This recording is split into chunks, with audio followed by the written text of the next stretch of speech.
Narito tayo ngayon upang matunghayan ang talaga namang nag-iinit at napaka-trending na latest issue ni Erica. Sa pagpapatuloy ng ating istorya ay tumuloy na nga ulit si Kalingap Val Santos Matubang sa bahay nila Ate Erica at na-interview nga niya muli ang lolo ni Ate Erica pati na rin ang tita nito. Sinabi nga ng lolo ni Ate Erica na hanggang ngayon ay hindi niya pa rin makalimutan ang sinabi sa kanya na mukha daw silang kwarta o mukha daw silang pera. Sabi naman ng tita ni Ate Erica ay kaya daw siya talagang nag-video para malaman ng mga tao kung sino ang tama sa kanila. Wala ng tao dito, yun na nga, nagpunapatan lang ng konting tampo, pero hindi pa rin. Ano pa dun? Tapos kung ano pang binabato sa ating mukhang kwarta daw. Ako, sa social media na magulo po nila, baliktad po. Baliktad nila. Kaya nga po ako nag-video na kasi sobrang na po yung mga ginagawa nilang kapwa-anuhan sa amin. Para po malaman po ng mga tao kung sino po sa amin tama. So, po sa mga paratang po nila eh. Nandyan din po yung ebidensya na sinasabi nila sa akin, nandyan hindi ko ini-erase yung mga text. wala, nilinaw ko kasi meron siyang pinost sa social media at na marami nakabasa. Baka naman yung sinasabi niya meron din katotohanan. Kaya pumunta ako dito. Hindi po kami natatakot, Kuya Bal. At ang nakakatotohanan lang. totoo niya, tututusan niya. Ako ang marunong akong magkuhan sa Yan Kuya Bal, babae na yan. Ito yun. Opo, yan. Ito yan ha? Opo, yan. Ito yan ang mga kalingap po. Siya yan. butong ginawa. Pinakita pa nga ni Kalingap Val Santos Matubang ang picture ng naninira kay Lolo Miguel at sa tita ni Ate Erica pati na rin sa buong pamilya nila. At sinabi nga ni Lolo Miguel na hindi naman totoo ang kanilang mga pinagsasabi at kaya nga daw nag-video na ang tita ni Ate Erica nang sa ganon ay malaman ng mga tao ang mga kasinungalingan na sinasabi sa kanila. Talagang nagagalit na nga si Lolo Miguel dahil napakaraming sinasabi na hindi totoo dahil sa kanila, lalo na nung lumabas pa ang isang post ng isang babae na involved din sa pag-aaway ni Ate Erica at ng kanyang pamilya. Ano? Nakialam sa buhay ninyo. Hindi ko po alam. Lagi po kausapin nila eh. Ano? Tapos sinisira-siraan kayo. Hindi ko po nakikita. Ngayon lang yan. Ngayon ko lang nakita sa telepon. Yung pong sabing ano niya, yung syuta po niya. Sino shoota? Ano, Shoot.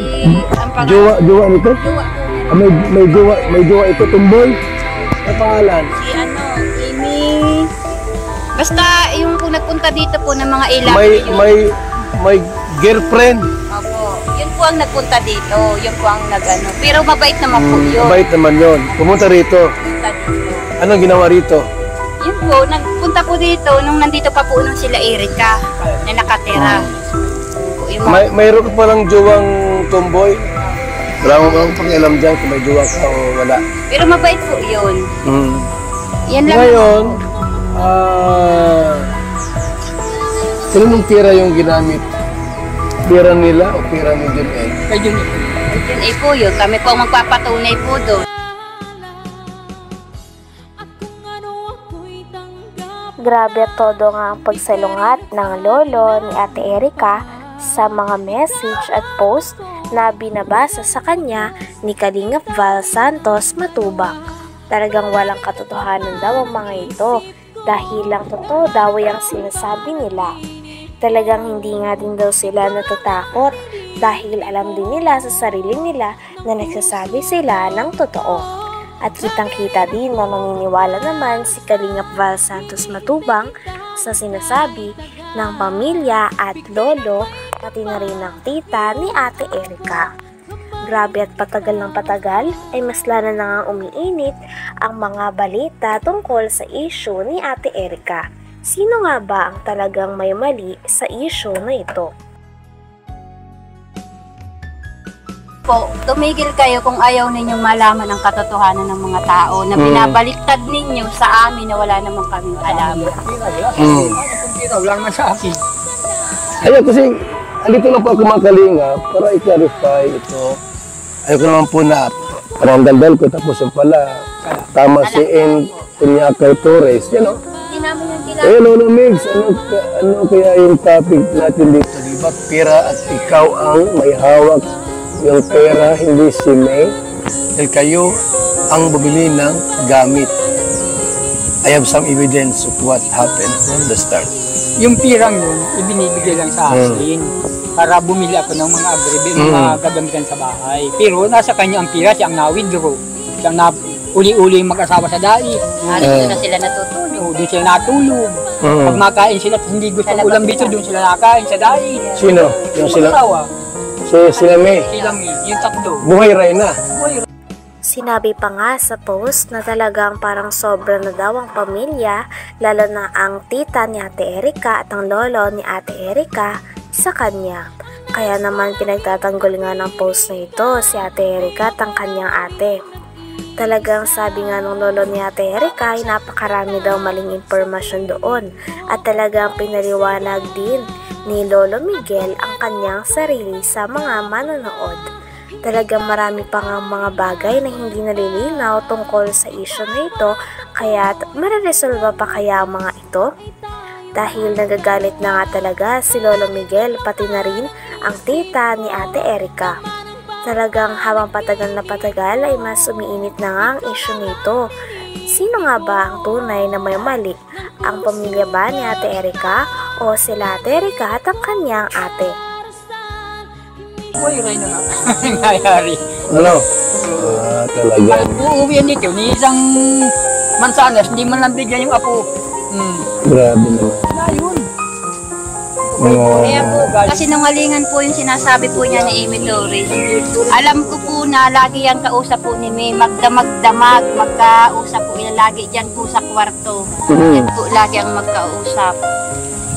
Saka si Sheila May. Umpisa pa po nung hindi pa po luminitaw si Sir John A, magkausap na po yan. Hanggang dumating si Sir John A, sila na po lagi ang magkausap. Hanggang ngayon, sila po ang laging mag-uusap. Nasa likod po si Sheila May kay Amy Torres, siya po yung nagbibigay yata po ng update. Okay. Kaya kumakalat po.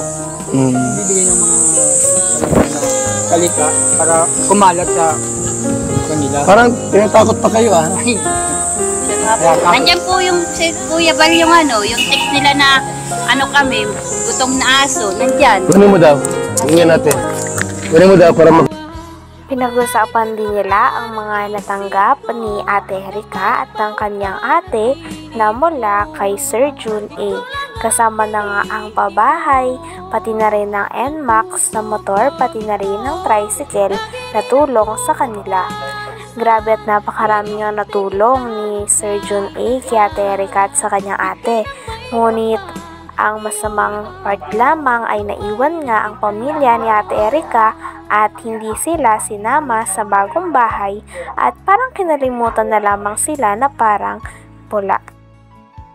Motor. Naka-Erica po. Siya po Ginagamit niya. Ngayon, yung pira dito sa pagawa ng bahay, kaninong pira yan? Kay Sir Jordan rin na po po. So hindi lang Padalahan. kalating milyon ang nagastos niya. Hindi po pala Malaking pesos yun. Nahigit ng 1 million yun. Ang alin? Ang halaga nun. Ang alin? Yung bahay ko. Itong bahay na ito, higit 1 milyon. Hindi po makakapagod natin yung mga Ito kinuha po, ko mga yung nakakita. asawa nito. Yan. Ginawa ko O, ayun ang ebidensya. So tayo, kung tutusin, kung pintahin lahat, baka mga 2 milyon ang tirang brikewan ni Sila lang Jun eh. nagpaganda baka higit hanggang loob ng bahay. Hindi, kasi may inmax pa. May motor, sidecar, may lupa pa sa dait. Grabe, mayaman si Jun A pala, no? Kaya nga po sabi ko po, tumigil kayo kung ayaw ninyong malaman ang katotohanan ng mga tao na binabaliktad ninyo sa amin na wala namang kaming alam. Wala naman sa akin. Ayun, kasi, andito. Hanggang dito na lamang muna ang ating napakainit, nagtitrending at talaga namang mas nakakaintriga na issue ni Ate Erica. Maraming salamat sa inyong panonood. Hanggang sa muli. Bye!